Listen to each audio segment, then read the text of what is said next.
Happy Monday. Thanks for watching News Press Now at 5. I'm Charles Christian. In an in-depth report, a cyber attack was responsible for widespread disruptions at City Hall that potentially exposed the data of thousands of St. Joe residents. Today, city officials confirm months of reporting by News Press Now. Our own Cameron Montemayor is live in the studio for the latest in-depth report. Cameron, residents will be receiving letters in the coming weeks about a possible breach. Is that right? That's right, Charles. In the next 14 days, roughly 11,000 residents whose personal information may have been acquired in that cyber attack on the city will be notified with letters that contain resources for enrolling in credit monitoring and identity theft protection services. We learned from talking with current and ex-staffers the attack caused entire departments to abruptly shut down and staff to struggle at certain points for days on end. Now, the city has officially confirmed this incident, saying it's concluded its investigation with an outside IT specialist last week.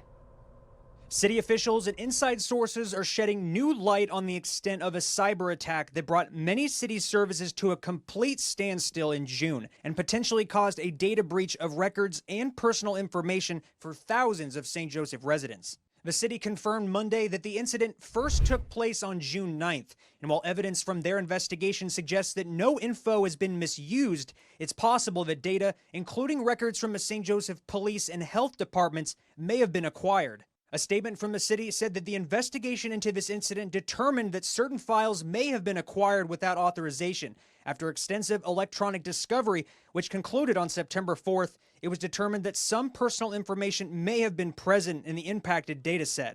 The revelation prompted the city to announce today that it would be sending alerts to residents who are potentially at risk, saying it is fully committed to the protection of resident and employee information. Multiple current and former city employees, including a high-level staffer who wished not to be named, told News Press Now that behind the scenes, the attack virtually shut down their department's ability to work for days on end, locking her and her staff out of network programs, files, and records critical for daily operations, including access to emails.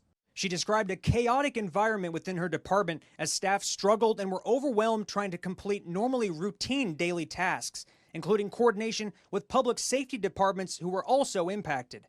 She said, "The first thing I noticed when I came in that Monday was our phones didn't work, and then it was we couldn't get into anything, absolutely nothing. I kept asking, what is this? What's the problem? What's going on? And then they say we were hacked. We couldn't get into any files. Fire department too. I worked closely with the fire inspectors.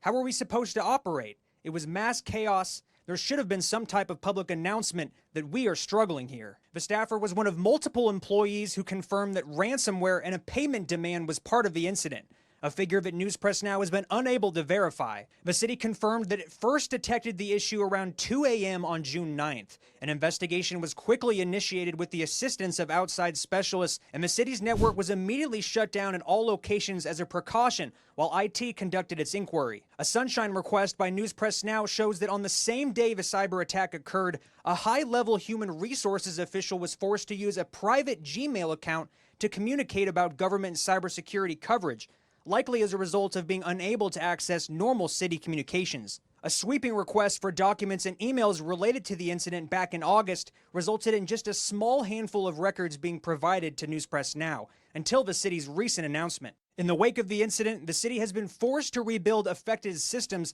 and has already spent more than $1 million to improve technology and cybersecurity, which documents show was aging and in need of upgrades.